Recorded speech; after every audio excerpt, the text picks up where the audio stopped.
बिहार जाति आधारित गणना the Bihar caste based survey second phase प्रारंभ हो चुका है। फर्स्ट फेज आप लोग सफलतापूर्वक समाप्त कर चुके हैं। अब सेकेंड फेज 15 अप्रैल से प्रारंभ होने जा रहा है, जो 15 मई तक चलेगा। इस बीच में आप इसे समाप्त कर लेना है।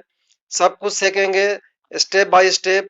आइए मेरे चैनल AQ नॉलेज में आपका स्वागत है। अगर ये मेरा प्रयास अच्छा लगे तो मेरे चैनल को सब्सक्राइब करें, शेयर करें, लाइक करें और बेल बटन दबाना नहीं भूलें, क्योंकि इस तरह का इंफॉर्मेशन वीडियो आपको लगातार मिलती रहे। तो आइए शुरू करते हैं। आप ऑफलाइन में आपको इसी तरह का फॉर्म मिलेगा, जूम करके देख लेते हैं। फर्स्ट आपको पहला जो है प्रपत्र संख्या ऑलरेडी आपको भरा हुआ मिलेगा ये। उसके बाद बार कोड है, ये बार कोड स्कैन करने पर भी ये संख्या प्राप्त हो जाता है। ये प्रपत्र संख्या का बार कोड स्कैन करने के बाद आपको संख्या दिखाई देने लगता है। उसके बाद ये है राज्य, राज्य है, राज्य को भर देना है। उसके बाद जिला कोड है, जिला कोड भर देना है। चार्ज कोड सब लोग को मिला हुआ है, चार्ज कोड भर देना है। पंचायत कोड मिला हुआ है, ये भर देना है। वार्ड नंबर मिला हुआ है, भर देना है। गणना ब्लॉक नंबर भर देना है। उपगणना ब्लॉक भर देना है। ये सब ऑलरेडी प्रोवाइडेड है। ये सब भवन संख्या, आप जिस क्षेत्र में सर्वे किए हैं उसका भवन संख्या डाल देना है। उसका मकान संख्या डाल देना है। उसका परिवार का क्रम संख्या डाल देना है। परिवार के कुल सदस्यों की संख्या डाल देना है। परिवार में कुल पुरुष सदस्यों की जाति प्रमाण पत्र का क्रमांक यदि उपलब्ध हो, जाति प्रमाण पत्र का संख्या भी डालना है यदि उपलब्ध हो। उनसे पूछना है कि जाति प्रमाण पत्र उपलब्ध कराया जाए तो उसका प्रमाण पत्र डाल देना है। यहाँ पे गांव मोहल्ला का नाम पता पूरा भर देना है। राशन कार्ड संख्या ये पूरा 24 खंड का है। 1 2 3 4 5 6 7 8 9 10 11 12 13 14 15 16 17 18 19 20 21 22 23 24 पूरा 24 खंड का है। राशन कार्ड दो तरह का जारी किया हुआ है, 20 डिजिट या 24 डिजिट। अगर 20 डिजिट का हो तो शुरू से 4 डिजिट 00 कर देना है, और वो संख्या रेस्ट जो प्रोवाइड कराए मकान मालिक प्रोवाइड कराएंगे, जिसका गणना करने जा रहे हैं, उसको लेकर के भर देना है। ये हर पेज पे भरना है और एक परिवार के लिए एक ही पेज का प्रयोग करना है। एक पेज में मैक्सिमम 15 लोगों की एंट्री हो सकती है। गिन के देख लेते हैं। 1 2 3 4 5 6 7 8 9 10 11 12 13 14 15 लोगों की एंट्री हो सकती है। पहले कॉलम पर आते हैं, देख लेते हैं। पहला कॉलम है क्रमांक। क्रमांक 1 2 3 4 सीरियल जो होता है वो भर देना है। वो परिवार के सदस्यों का पूरा नाम, मान ला कि किसी परिवार के यहाँ आप जाते हैं, कोई भी उस पूरे सदस्य का पूरे जो उस परिवार के जो है सदस्य का नाम लिखना है। परिवार का सबसे पहले प्रधान से ही शुरू करें, जो मुखिया होंगे उनका नाम लिख देना है। मान लिया कोई राम कुमार है, उनके पिता का नाम लिख देना है।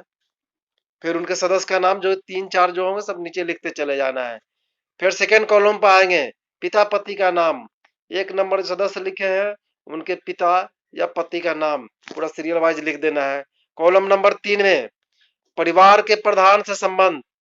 अगर परिवार जिसका नाम लिख रहे हैं 1 नंबर कॉलम में, उनका परिवार से क्या संबंध है, तो नीचे इसका कोड दिया हुआ है, कोड आकर देख लेते हैं। 3 नंबर का कोड, क्वेश्चन नंबर 3, परिवार के प्रधान से संबंध। कोड देख करके अगर स्वयं है तो 01 भर देना है, पति पत्नी है तो 02 भर देना है, पुत्र पुत्री है तो 03 भर देना है, पोती नातिन पोता नाती 04 भर देना है, माता पिता 05 भर देना है, बहन भाई 06 भर देना है, पुत्र वधु दामाद 07 भर देना है, दादी नानी दादा नाना 08 भर देना है, सास ससुर 09 भर देना है। इस तरह से कॉलम देख करके ये भर देना है। अब आते हैं कॉलम नंबर 4, आयु। आयु वर्ष में भरना है। पूरा 3 डिजिट है, मैक्सिमम लोग 100 के आसपास में लोग जीवित रहते हैं। 3 डिजिट आयु में जीवित रहते हैं। तो 0 मान लिया कोई 1 साल का है तो 001, 10 साल का है तो 010, 20 साल का है तो 020, 90 साल का है तो 090, आयु भर देना है। 100 साल का है तो 100 भर देना है। 150 साल का है तो 150 कर देना है। ये चौथा नंबर कॉलम हो गया। पांचवा नंबर कॉलम में लिंग है। लिंग का भी कोड नीचे दिया हुआ है। आते हैं 5 नंबर में। अगर एक पुरुष है, पुल्लिंग है तो 01, स्त्रीलिंग है तो 02, अन है तो 03 कर देना है। यानी पुरुष और स्त्री के अलावा अन्य कोई जेंडर है तो उसके लिए 03 भर देना है। अब आते हैं छठा नंबर कॉलम पे। छठा नंबर कॉलम पे है वैवाहिक स्थिति। छठा नंबर कॉलम के लिए भी नीचे कोड दिया हुआ है। 6 नंबर वैवाहिक स्थिति। अविवाहित है तो 01, वर्तमान में विवाहित है तो 02, विधवा व विदुर है तो 03, संबंध विच्छेदित है तो 04, तलाकशुदा है तो 05।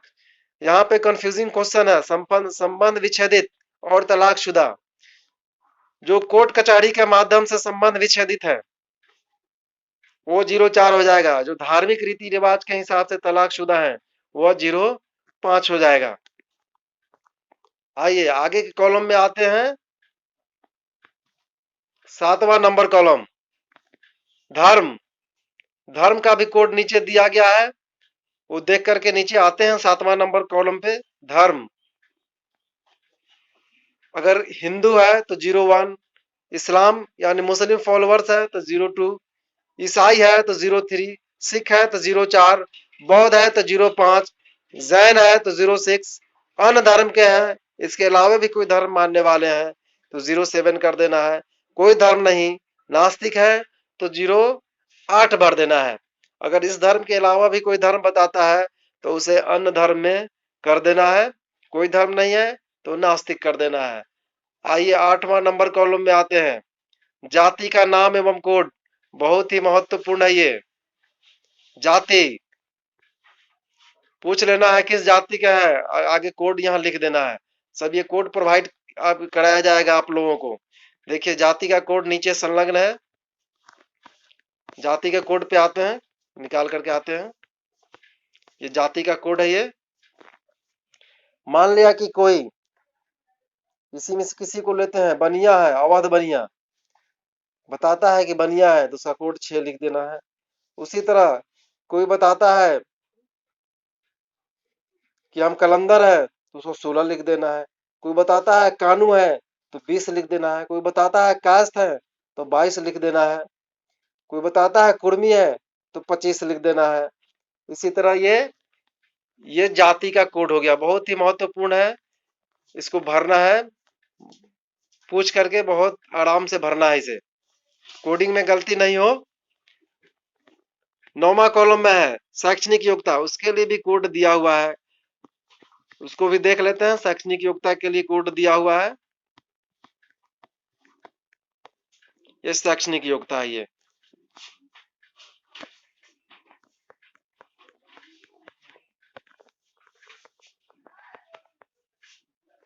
अभी जाति कोड ही चल रहा है। ये शैक्षणिक योग्यता, अगर कोई पूर्व प्राथमिक, एक चीज बहुत ध्यान देना है, किसी को निरक्षर नहीं लिखना है। अब ये कोड 0 करना है। पूर्व प्राथमिक जो कहता है कुछ भी नहीं पढ़े हुए हैं, निरक्षर है, उसके लिए 0 भरना, यानी पूर्व प्राथमिक। अब निरक्षर किसी को नहीं कहना है, इलिटरेट, पूर्व प्राथमिक। अगर कोई कक्षा 1 तक पास है तो उसके लिए कोड 1 है। अगर कोई 10वां तक पास है तो 10 है। अगर कोई 12 किए हुए है तो उसके लिए कोड 12 है। उसी तरह कोई स्नातक विज्ञान में है तो 21 है। पूरा पढ़ करके अच्छे से कोडिंग कर देना है। ये हुआ शैक्षणिक स्थिति का कोड हो गया। ये सब कुछ आपको साथ में फॉर्म के साथ आपको प्रोवाइड कराया जाएगा। ये चलिए आगे कॉलम में चलते हैं। शैक्षणिक के बाद हो गया कार्यकलाप, क्या करते हैं उससे पूछ लेना है, घर वाले से पूछ लेना है क्या करते हैं, उनका कोड देख करके भर देना है। 10 नंबर की कोडिंग पे आते हैं, दिया हुआ है। अगर सरकारी नौकरी करते हैं तो 01, संगठित क्षेत्र से प्राइवेट नौकरी में है तो 02, असंगठित क्षेत्र में प्राइवेट नौकरी में है तो 03, अपना का धंधा है, स्वरोजगार है तो 04, काश्तकार है तो 5, खेतीहर मजदूर है 06, निर्माण मजदूर है तो 07, अन्य मजदूर है तो 08, मिस्त्री है तो 09, भिखारी है तो 10, कचरा बीनने का काम करते हैं तो 11, अन्य 12, विद्यार्थी है तो 13, गृहिणी है हाउसवाइफ 14, इसमें कुछ नहीं। तो देख करके भर देना है ये।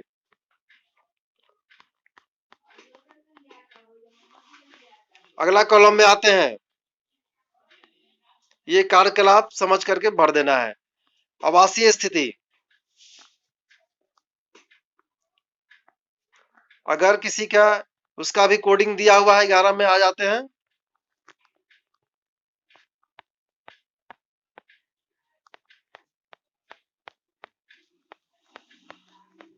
आवासीय स्थिति, अगर किसी का पक्का मकान 2 या 2 से अधिक कमरा है तो 01 कर देना है। पक्का मकान अगर एक कमरे का है तो 02 कर देना है।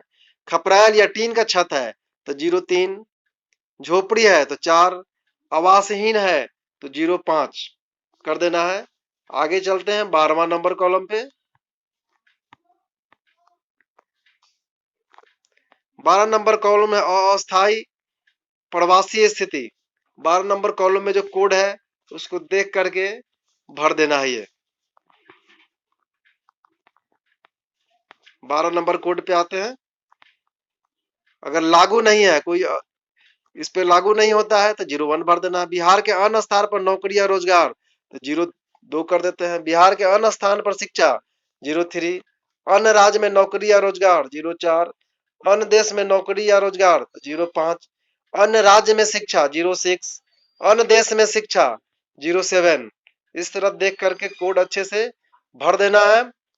13 नंबर में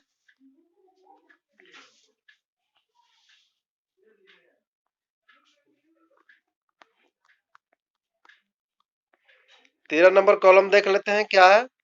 13 नंबर कॉलम में है कंप्यूटर या लैपटॉप के बारे में पूछना कि आपके पास है तो पूछना है क्या इंटरनेट के साथ है या बिना इंटरनेट के साथ है या नहीं है। उसका भी कॉलम यहाँ नीचे दिया हुआ है 13 नंबर में। हाँ इंटरनेट के साथ 01, हाँ इंटरनेट के बिना 02, नहीं है लैपटॉप 03, कोड भर देना है। 14 नंबर में आते हैं।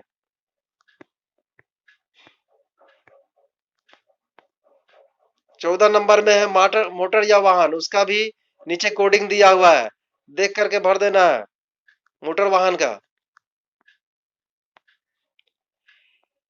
दुपहिया वाहन 01, तीन पहिया वाहन 02, चार पहिया वाहन 03, ट्रैक्टर 04, छपहिया या अधिक 05, कुछ नहीं 06।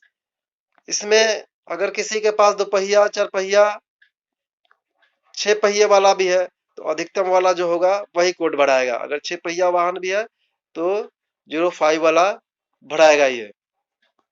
चलिए 14 के बाद आते हैं 15 नंबर पे। 15 नंबर में कृषि या भूमि, बहुत ही इंपॉर्टेंट है ये, इसको भरना है ये। 15 नंबर कोड में आ जाते हैं।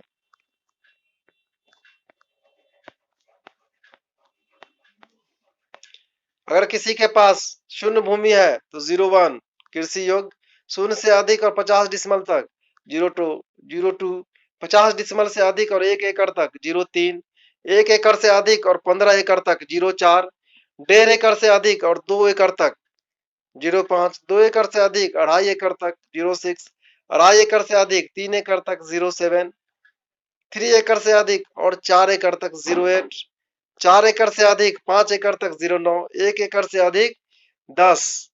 इस तरह से ये कॉलम देख करके भर देना है। 16वां नंबर कॉलम पे आते हैं। आवासीय भूमि, आवासीय भूमि कितना है इसके बारे में डिस्कस कर लेते हैं।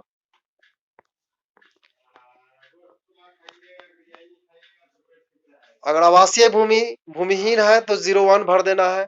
डिसमल अगर 5 डिसमल तक है तो 02 भर देना है। 5 डिसमल से अधिक 10 डिसमल तक है तो 03 भर देना है। 10 डिसमल से अधिक 15 डिसमल तक है तो 0,4 भर देना है। 15 डिसमल से अधिक 20 डिसमल तक है तो 5 भर देना है। 20 डिसमल से अधिक है तो 6 भर देना है। बहुमंजिला इमारत में फ्लैट तो 0,7 भर देना है। इस तरह से 16वां कॉलम पूर्ण हुआ। 17 कॉलम में आइए। 17 कॉलम में है सभी सातों में सभी स्रोतों से मासिक आय, सभी स्रोतों से मासिक आय 17 कॉलम का भी कोड है, वह भर देना है। ये रुपये शून्य से अधिक और रुपये 6,000 तक 01, रुपये 6,000 से अधिक और 10,000 तक 02, 10,000 से अधिक 20,000 तक 03, 20,000 से अधिक 30,000 तक 04, 30,000 से 40,000 तक 5, 40,000 से 50,000 तक 06 और 50,000 से अधिक 07। ये सब में भरा जाएगा। जो कोड है वो देख करके अच्छी तरह से। कार्यालय कोड 13 से 15, कार्यकलाप कोड 13 से 15 लागू नहीं, 08 भरा जाएगा। कार्यकलाप कोड 13 से 15, जिसको 13 से 15 अगर कार्यालय कोड भरे हुए हैं तो ये 08 भरा जाएगा। कार्यालय कोड देख लेते हैं। कार्यकलाप कोड 13 से 15 क्या है ये? कार्यकलाप कोड 13 से 15, कार्यकलाप कोड 13 से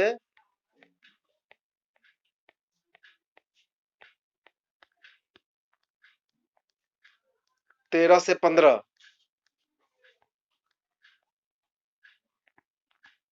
देखिए कार्यकलाप कोड 13 से 15,